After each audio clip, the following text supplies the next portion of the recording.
Hey everyone, RogueGold here. Welcome back to The Division 2. And today, there's been lots happening in the world of The Division, so in this video, I want to do my best to walk you through it all. We have our highlight story, which is that a dev Ask Me Anything happened yesterday over on Reddit, which revealed some interesting details and insights into this new season and some hints about what's coming next. But beyond that, we also have teases for new tech being implemented for upcoming content. A new teaser trailer dropped today for a crossover that's coming to the game. And I also wanted to touch on some of the recent player count and Steam chart discussions that have been going around. So, like I said, there's a lot. Let's get right to it. If you enjoyed this one and you want to stay looped in on all things Division 2 moving forward, then be sure to subscribe. Have to give a major shout out and thank you to our channel members as always. Thank you all so much for your ongoing support of myself and my work. It means the world. Timestamps are down below to each of the 4 stories that we're going over in this video, but let's get to it.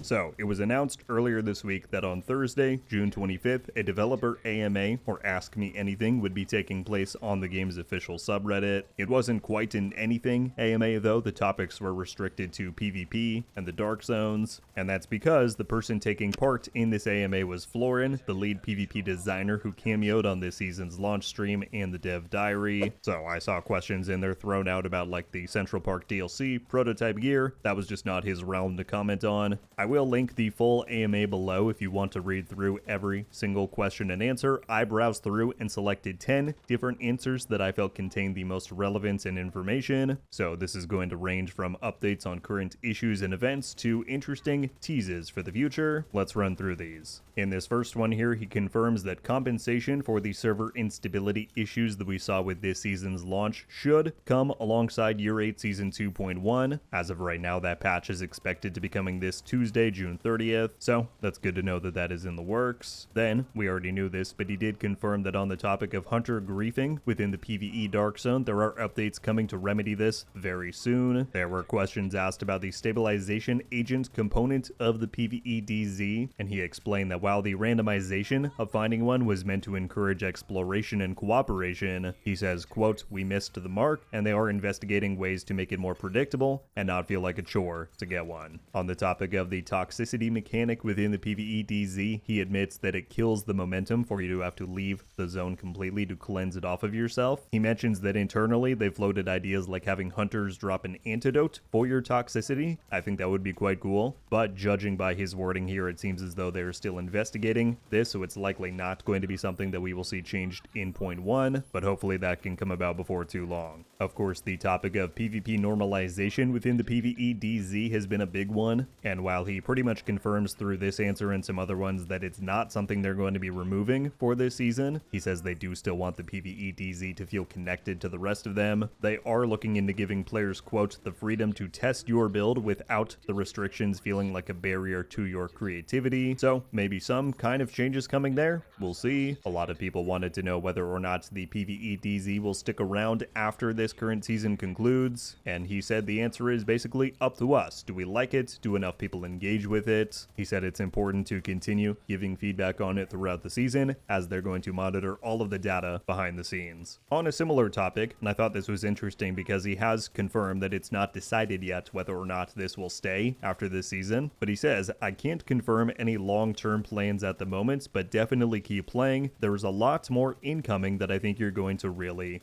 like." And again, he says that on the topic of the PvE DZ specifically. So, what does that mean? There's more content for the PvE DZ incoming? Potentially some events they're going to run this season could tie into the gameplay loop there? I don't know, but I just found that interesting enough that I wanted to note it. I would still love to see some kind of world boss event or just, mechanic placed into the PvE DZ. Give more reasons for 12 people to group up and take something on. So, we'll see what they do. Shifting away a bit from the PvE DZ to talk about PvP, he does confirm that skills rebalancing seems to be next up on the docket as far as the future phases that they talked about. But in addition, he said he would like to go as deep as looking at the base stats of our weapons and gear, and so I just wanted to share that as I know many of you feel as though stuff like armor regen still needs a lot of tuning. It's likely going to require a lot of base stat investigation and just attribute multipliers in general, but I'm glad that that seems to very much still be on his radar. This one was interesting. The question here and answer he gives seems to suggest that that DZ geography changes could be on the table, where they change certain areas of the DZ or interiors. I would definitely prefer that we get an all-new Dark Zone, but of course that takes way more work, so I'll take this over nothing. But then, he does confirm in here that he has definitive plans for the Thieves' Den, which is quite exciting. If you don't know what that is, the Thieves' Den was back around during year 1 of the game, and it was essentially a secret Dark Zone vendor in his own little hideouts that you could seek out and find. Eventually they removed it as they moved on from the gray rogue status that was required to get there. There was a lot, but it's cool to know that there seem to be plans to bring that back, and I'm curious what those are going to be. Alright, and then finally, on the future of the Dark Zone, this one was quite interesting. He confirms that there are currently 6 different DZ rule sets in development for rotation, and keep in mind that we just have 3 right now, I believe, between Balanced, Classic, and Toxic, and in general, this question was asking on if there are going to be expansions to the DZ content and loop to try and curb repetition, and he says, quote, "We are definitely aiming to move beyond the current loop, and we want to create an environment where your actions and collaboration with other players can truly shift the state of the zone." So, I don't know about you all, that sounds very cool to me. I would love to see the DZ be more dynamic, be allowed to evolve more, just do more in general, and it sounds like those are within the plans that he has for the future. So, cool stuff.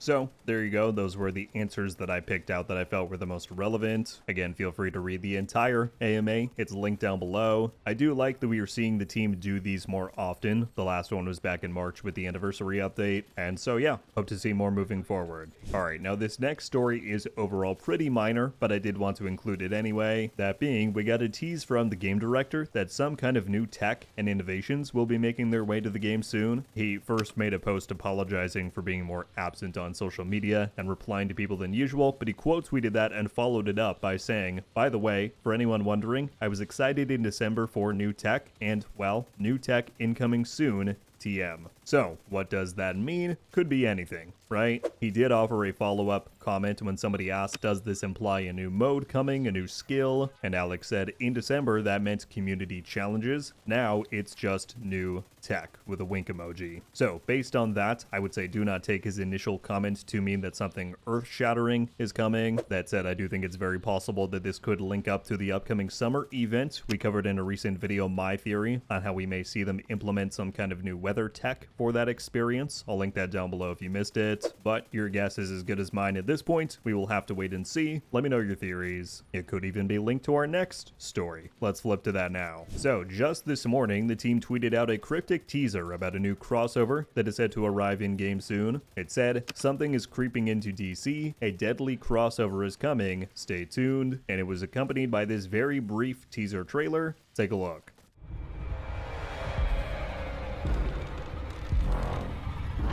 Now, when I first saw and watched this, I didn't really have much indication of what it was. That said, there were multiple comments on the post mentioning Dead by Daylight. Maybe some of you watching can let me know if that looks right to you. I've never played the game myself. If you're wondering what kind of scope this crossover is set to take, of course we don't know right now for certain. My guess is that it will just be a new event pass with cosmetics, similar to what we've seen for Resident Evil or Payday last year. Of course, I'd love for there to be some kind of larger gameplay components, but we just don't really have a precedent to compare that with. The post says stay tuned. Usually these things are teased fairly close to their release, so I would guess that we will see this coming Tuesday, June 30th, when Year 8 Season 2.1 is expected to drop. So, stay tuned here on the channel for more information when we have it. Alright, and then finally, I wanted to take a few minutes to discuss player counts, Steam charts, and everything revolving around those topics. These past few days, there seems to be a big uptick in people inquiring about those things. I had many asking me my thoughts on the matter on stream this week. Specifically, there seems to have been a narrative generated that The Division 2 has lost 85 to 90% of its player base, and that appears to be leading to a lot of fear about the future of the game, especially in times like these when we're actively watching a game like Destiny, who was a titan in this genre, shutter its doors completely. We even had the game director comment on this topic the other day, so I wanted to weigh in and give my perspective and opinion on the matter. So, if you did not know, player activity can be publicly viewed for games on the Steam PC platform. For The Division 2 specifically, this is the charts that people have been referring to. This view specifically shows the past 6 months of activity. You can freely go and look at this site yourself though to dive into the numbers further.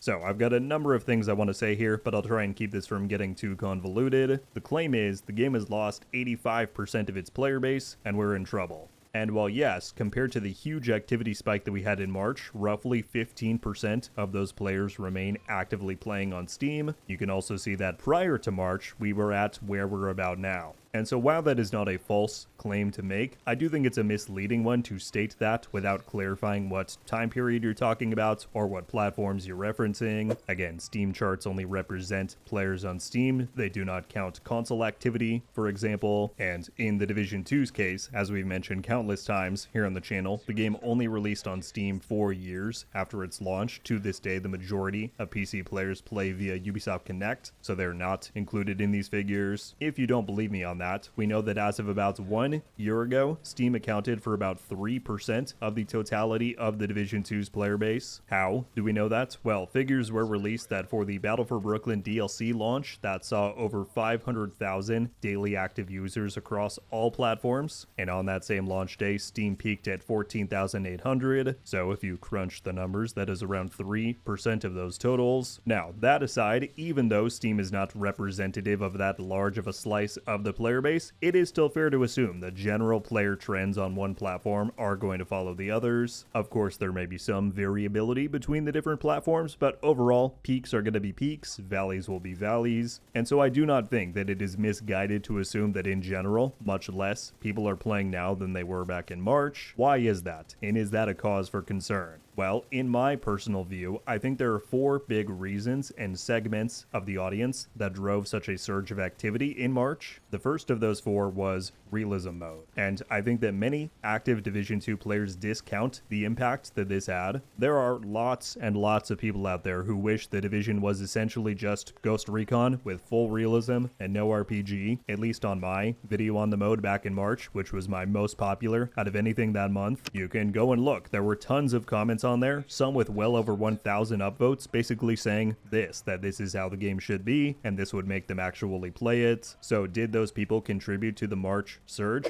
Absolutely. And then when realism went away, many of them likely did as well. And so yes, that is a decline, but in many ways, those people weren't here for the version of the game that the Division 2 is today, and I would say that they were unlikely to stick around regardless of what was happening unless realism was kept or expanded. Okay, then the second group out of those 4 were those excited by the upcoming roadmap, right? There was a lot of stuff announced, and I would say there were notably 4 big things for the coming year, that being the new Incursion, the new DLC, crossplay, and survivors. As of right now, none of those 4 things have been released yet, though we do know now that the new Incursion is coming later this season, and so if somebody hopped into the game with the anticipation of any of those things, that has likely since fizzled out, as we've had pretty much 0 updates on any of them. The third group that I see is then sales, right? March saw a big Steam sale for the anniversary. I think there were similar ones on other platforms, and while of course your goal should be to try and retain as many of those people as possible, I think it's only natural that a lot of sale hunters are looking for a fun 20 to 50 hour experience. They play the campaign, maybe some of the end game, but not all of them are likely to stick around forever. We've seen this happen on Steam before, which we'll touch on in a moment. The final category, then, which I'll just dub like general interest, and this is the audience and aspect of the current player totals, where I think it is absolutely fair to criticize the game and the team's handling of year 8 so far, because whether it was a combination of the above factors or just lapsed players who saw the anniversary and year 8 as a good opportunity to jump back in, those are people who were or are partial to the Division 2's genre. They're here for a fun looter shooter, and ideally would still be here playing today. I don't think that anybody can deny that year 8 is at a rocky time so far. Season 1 released with various issues to the escalation and prototype system. Some of those things only finally got addressed last week with the launch of Season 2, like in the case of escalation tokens. You of course then have the Cherry Blossom event, where I think the handling of the Ronin exploit as well as key spawns in general put a lot of people off.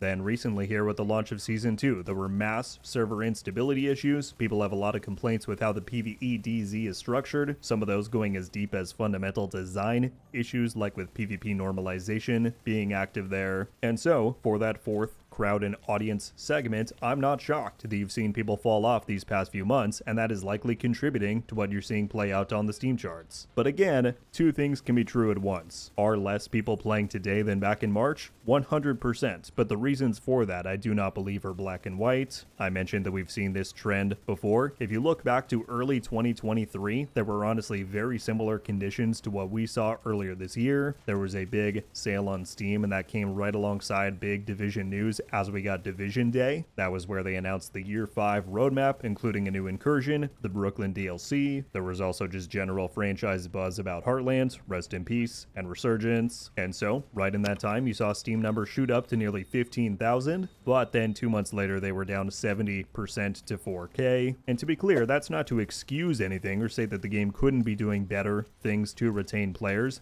not sending them through continual cycles of frustration, but I think in general it's worth acknowledging that this is the cycle of live service games. People are going to flow in when things are hot, many of them will flow out afterwards, oftentimes regardless of if the game is going through a good or bad phase. That said, if we get to some of these big ticket items coming, the Central Park DLC, Survivors, and the numbers are still low, then 100% I think it would be worth returning to this conversation and talking about why that may be happening. At the beginning of this section though, I mentioned that the game director had commented on this whole topic. He said 85% down. I'm going to assume that you're referring to maybe Steam numbers. I'll say it again, one last time, Steam is our lowest numbers and it's definitely not relevant to the health of the game. Majority of PC is on the UB client. Now, it goes without saying that he's not going to go out there and say, yeah, things are pretty bad right now, but I do just think overall that we've mostly settled back down to where things have been at for this 8-year-old game. And while of course there are improvements to be made, it's vital that we continue giving our feedback, try to steer the game in the direction to see those improvements that we all do want to see. I don't think that you need to take the Division has lost 85% of its player base narrative and worry about imminent shutdown, as that's just not a complete view of the situation. So I try to keep things brief on the matter here. I'll leave it at that. I will be very curious to hear your thoughts on it though, because yeah, this stuff is important to talk about.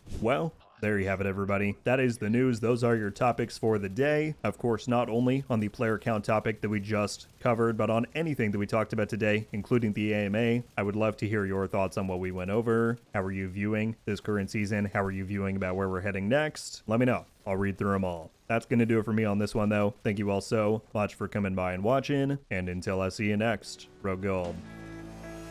Ow. Oh! We just got a Ravenous! Ha I might not be friendly. Let's go. Coming to the Division 2. Let's go! And